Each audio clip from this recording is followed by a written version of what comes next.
ಇದು ರಾಜ್ ನ್ಯೂಸ್ನ ಕನ್ನಡದ big impact story. ತುಕ್ಕು ಹಿಡಿದಿದ್ದಂತಹ ಬೋರ್ವೆಲ್ ಮತ್ತು ನೀರಿನ ಘಟಕ ಈಗ ಮತ್ತೆ ಪುನರಾರಂಭ ಆಗಿದೆ. ಚಿಕ್ಕೋಡಿಯಲ್ಲಿ ಕುಡಿಯುವಂತಹ ನೀರಿಗಾಗಿ ಜನರು ಪರದಾಡ್ತಾ ಇದ್ರು ಅಂತ ಈ ಹಿಂದೆ ನಾವು ಸುದ್ದಿಯನ್ನ ಬಿತ್ತರಿಸಿದ್ವಿ. ಈಗ ತುಕ್ಕು ಹಿಡಿದಿದ್ದ ಬೋರ್ವೆಲ್ಗಳು ಮತ್ತೆ ನೀರಿನ ಘಟಕಗಳು ಮತ್ತೆ ಪುನರಾರಂಭ ಆಗಿದೆ. ಇದು ರಾಜ್ ನ್ಯೂಸ್ ಕನ್ನಡದ ಬಿಗ್ ಇಂಪ್ಯಾಕ್ಟ್ ಸ್ಟೋರಿ.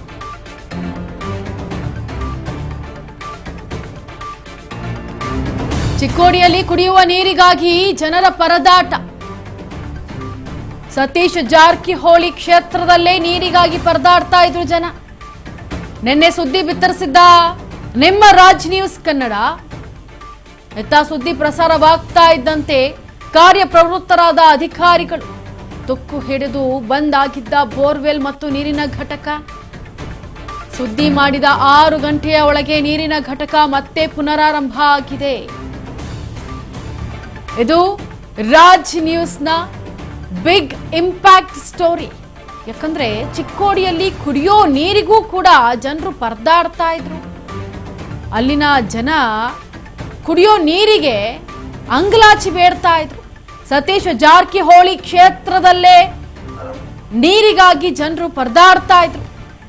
ನಿನ್ನೆ ನಾವು ಇದಕ್ಕೆ ಸಂಬಂಧಪಟ್ಟಂತೆ ಸುದ್ದಿಯನ್ನ ಬಿತ್ತರಿಸ್ತೇವೆ. ನಿಮ್ಮ ರಾಜ್ ನ್ಯೂಸ್ ಕನ್ನಡ ಸುದ್ದಿಯನ್ನ ಬಿತ್ತರಿಸ್ತಾ ಇದ್ದಂತೆ, ಸುದ್ದಿ ಪ್ರಸಾರವಾಗ್ತಾ ಇದ್ದಂತೆ ಕಾರ್ಯಪ್ರವೃತ್ತರಾಗ್ತಾರೆ ಅಧಿಕಾರಿಗಳು. ತುಕ್ಕಿ ಹಿಡಿದಂತಹ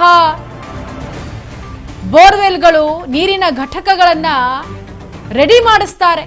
ಮತ್ತೆ ಪುನರಾರಂಭ ಆಗುತ್ತೆ. ನಿಮ್ಮ ರಾಜ್ ನ್ಯೂಸ್ ಕನ್ನಡ ಸುದ್ದಿ ಮಾಡಿದ 6 ಗಂಟೆಯ ಒಳಗೆ ನೀರಿನ ಘಟಕಗಳು ಮತ್ತೆ ಪುನರಾರಂಭ ಆಗುತ್ತೆ. ರಾಜ್ ನ್ಯೂಸ್ಗೆ ಧನ್ಯವಾದವನ್ನ ತಿಳಿಸಿದಂತಹ ಚಿಕ್ಕೋಡಿ ಗ್ರಾಮಸ್ಥರು. ಇನ್ನು ಕಾರ್ಯನಿರ್ವಹಿಸಿದ ಹಿಡಕಲ್ ಡ್ಯಾಂನಿಂದ ಬರುವಂತಹ ನೀರು ಪದೇ ಪದೇ ಪೈಪ್ಲೈನ್ ಒಡೆಯುವುದು ಸರ್ವೇ ಸಾಮಾನ್ಯ ಆಗ್ಬಿಟ್ಟಿತ್ತು. ಅಲ್ಲಿ ಆ ಕ್ಷೇತ್ರದಲ್ಲಿ ಶಾಶ್ವತ ಪರಿಹಾರವೇ ಇಲ್ಲ ಅನ್ನೋ ರೀತಿ ಆಗ್ಬಿಟ್ಟಿತ್ತು. ಅಲ್ಲಿನ ಜನರಿಗೂ ಕೂಡ ನಿದ್ದೆಯೇ ಹಾರಿ ಹೋಗ್ಬಿಟ್ಟಿತ್ತು. ಅಂತಹ ಪರಿಸ್ಥಿತಿ ಎದುರಾಗಿತ್ತು. ಶಾಶ್ವತ ಪರಿಹಾರವನ್ನ ಕಂಡುಕೊಳ್ಳದೆ ನಿದ್ರೆಯಲ್ಲಿ ಅಧಿಕಾರಿಗಳಿದ್ರು. ಇತ್ತ ಜನರ ನಿದ್ರೆಯನ್ನ ಕೆಡಿಸಿ ಅಧಿಕಾರಿಗಳು ನೆಮ್ಮದಿಯಾಗಿ ನಿದ್ರೆಯನ್ನ ಮಾಡ್ತಾ ಇದ್ರು. ಅಂತೂ ಇಂತೂ ನಿಮ್ಮ ರಾಜ್ ನ್ಯೂಸ್ ಸುದ್ದಿಯನ್ನ ಬಿತ್ತರಿಸ್ತಾ ಇದ್ದಂತೆ 6 ಗಂಟೆಯ ಒಳಗೆ ಸುದ್ದಿಯನ್ನ ಬಿತ್ತರಿಸಿದ 6 ಗಂಟೆಯ ಒಳಗಡೆ ಈ ಒಂದು ಬೋರ್ವೆಲ್, ತುಕ್ಕಿಡಿದಂತಹ ಬೋರ್ವೆಲ್ ಮತ್ತು ನೀರಿನ ಘಟಕ ಕುಡಿಯೋದಕ್ಕೆ ಯೋಗ್ಯ ಅನ್ನೋ ರೀತಿಯಲ್ಲಿ ಎಲ್ಲವೂ ಕೂಡ ಸರಿ ಹೋಯಿತು. ಇದ್ರ ಬಗ್ಗೆ ಮತ್ತಷ್ಟು ಮಾಹಿತಿಯನ್ನ ಕೊಡ್ತಾರೆ ನಮ್ಮ ಪ್ರತಿನಿಧಿ ರವಿ ಕಾಂಬ್ಳೆ. ಎಸ್ ರವಿ, ಈಗ ಹಿಡಕಲ್ ಡ್ಯಾಂನಿಂದ ಬರುವಂತಹ ನೀರು ಪದೇ ಪದೇ ಇದೇ ರೀತಿ ಪೈಪ್ಲೈನ್ ಅಲ್ಲಿ ಸಮಸ್ಯೆ ಆಗ್ತಾ ಇತ್ತು. ಜೊತೆಗೆ ತುಕ್ಕಿ ಹಿಡಿದು ಹೋಗಿದ್ವು ಬೋರ್ವೆಲ್ಗಳು. ಇದರ ಜೊತೆಗೆ ಏನು ಈ ಟ್ಯಾಂಕರ್ಗಳು ಕೂಡ ಅಷ್ಟೇ ಗಬ್ಬೆದು ನಾರ್ತಾ ಇದ್ವು. ಈಗ ಸುದ್ದಿಯನ್ನು ಬಿತ್ತರಿಸ್ತಾ ಇದ್ದಂತೆ ಅಧಿಕಾರಿಗಳು ಎಚ್ಚೆತ್ಕೊಂಡ್ರು. ಈಗ ಹೇಗಿದೆ ಅಲ್ಲಿ ಜನರು ಏನ್ ಹೇಳ್ತಿದ್ದಾರೆ? ಕುಡಿಯೋ ನೀರು ಕರೆಕ್ಟಾಗಿ ಇದೆಯಾ ಅಲ್ಲೆಲ್ಲ? ಹೌದು ಇಂಚರ, ನಿನ್ನೆ ನಾವು ಸುದ್ದಿ ಪ್ರಸಾರ ಮಾಡಿದ ತಕ್ಷಣವೇ ಇಲ್ಲಿ ಸಂಬಂಧಪಟ್ಟ ಅಧಿಕಾರಿಗಳು ಎಚ್ಚೆತ್ತುಕೊಂಡು ಬಂದ್ ಬಿದ್ದಂತ ಬೋರ್ವೆಲ್ ಹಾಗೂ ಬಂದ್ ಬಿದ್ದಂತ ನೀರಿನ ಘಟಕವನ್ನು ಪ್ರಾರಂಭ ಮಾಡಿದ್ದಾರೆ. ಈಗ ನಮ್ಮ ರಾಜ್ ನ್ಯೂಸ್ಗೆ ಕೂಡ ಅಲ್ಲಿನ ಗ್ರಾಮಸ್ಥರು ಧನ್ಯವಾದ ಕೂಡ ತಿಳಿಸಿದ್ದಾರೆ.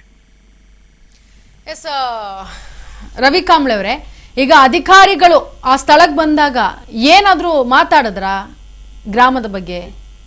ಅಧಿಕಾರಿಗಳು ಈಗ ನಮಗೊಂದು ಭರವಸೆ ನೀಡಿದ್ದಾರೆ. ಕೇವಲ 8 ದಿನದಲ್ಲಿ ಸಂಬಂಧಪಟ್ಟಂತ ಆ ಪೈಪ್ಲೈನ್ ದುರಸ್ತಿ ಮಾಡಿ ಪ್ರತಿ ದಿನವೂ ನೀರು ಬರುವಂತ ವ್ಯವಸ್ಥೆ ಮಾಡ್ತೀವಿ ಕೂಡ ಅಂತ ಹೇಳಿದ್ದಾರೆ. Kamble, thank you so much ನಿಮ್ಮೆಲ್ಲ ಮಾಹಿತಿಗಾಗಿ. ನೀರಿನ ಸಮಸ್ಯೆ ಇದು ಶುದ್ಧ ನೀರಿನ ಘಟಕ ಸುಮಾರು 5 ವರ್ಷದಿಂದ ಬಂದಿತ್ತು ಸರ. ಇದು ನಮ್ದು ಮಾಧ್ಯಮದಲ್ಲಿ ರಾಜ್ ನ್ಯೂಸ್ದಲ್ಲಿ ವರದಿ ಆದ ತಕ್ಷಣ ಇದನ್ನು ಬಂದು ಈಗ ರಿಪೇರಿ ಆಗಿದೆ ಸರ. ಇದು ಇನ್ನೂ ಎಷ್ಟು ದಿನ ಇರ್ತೈತಿ ಏನಿಲ್ಲ, ಇದರ ನಿರ್ವಹಣೆ ಅಷ್ಟೊಂದು ಸರಿಯಾಗಿಲ್ಲ. ಇನ್ನು ಮುಂದಾದರೂ ಚಲೋ ಇರಲಿ, ಗ್ರಾಮಸ್ಥರಿಗೆ ನೀರು ಒದಗಿಸ್ಲಿ ಅಂಥೇಳಿ ನಾವು ಬೇಡ್ತೀವಿ. ಹಾಗೂ ರಾಜ್ ನ್ಯೂಸ್ ಅವರು ಧನ್ಯವಾದ ಈ ವರದಿಯನ್ನು ವಹಿಸಿದಾಗ. ಗೋಟೂರು ಗ್ರಾಮ ಐತದ. ಈ ಗೋಟೂರು ಗ್ರಾಮದಲ್ಲಿ ಕಳೆದ 3 ವರ್ಷಗಳಿಂದ ಮಳೆ ಸರಿಯಾಗಿ ನೀರ ವ್ಯವಸ್ಥೆ ಮಾಡ್ತಾರೆ ಗ್ರಾಮ ಪಂಚಾಯತಿ ಆಡಳಿತ ಆಗಲಿ ಮತ್ತು ಗ್ರಾಮ ಪಂಚಾಯತಿ ಅಧಿಕಾರಿಗಳಾಗಲಿ. ಇಲ್ಲಿ ಅತ್ಯಂತ ಬಡವರು ಮಂದಿದೋಕರು ನಾವು ಪ್ರತಿನಿತ್ಯ ನಾವು ನೀರಿಂದ ಈಗ ಕಳೆದ 50 ದಿನಗಳಲ್ಲಿ 50 ದಿನಗಳಲ್ಲಿ 30 ದಿನ ಬರೀ 3 ದಿವಸ ಮಾತ್ರ ನೀರು ಬಂದವು. ಉಳಿಕೆದ ನೀರೇ ಬರೋನಿಲ್ಲ. ಮತ್ತು ನಾವು ನೀರದ ತೊಂದರೆ ಐತೆ ಪಿ ಡಿ ಒ ಸಾಹೇಬ್ರಿಗೆ ಹೇಳಿದ್ರೆ ಪಿ ಡಿ ಒ ಸಾಹೇಬ್ರು ಸರಿಯಾಗಿ ಫೋನು ಎಬ್ಸಂಗಿಲ್ಲ.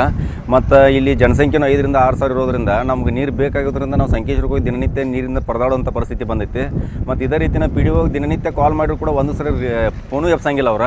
ನೀರಿಂದ ಭಾಳ ಅನಾವಶ್ಯಕವಾಗೈತಿ. ಮತ್ತು ಪೈಪ್ ಲೈನ್ ಬರೀ ಒಂದು ವಾರ ಚಾಲೂ ಇರ್ತೈತಿ, ಒಂದು ದಿವಸ ಬರ್ತೈತಿ, 2ನೇ ದಿವಸ ಪೈಪ್ ಕೆಟ್ಟೈತಿ ಅಂತ ಹೇಳ್ತಾರೆ.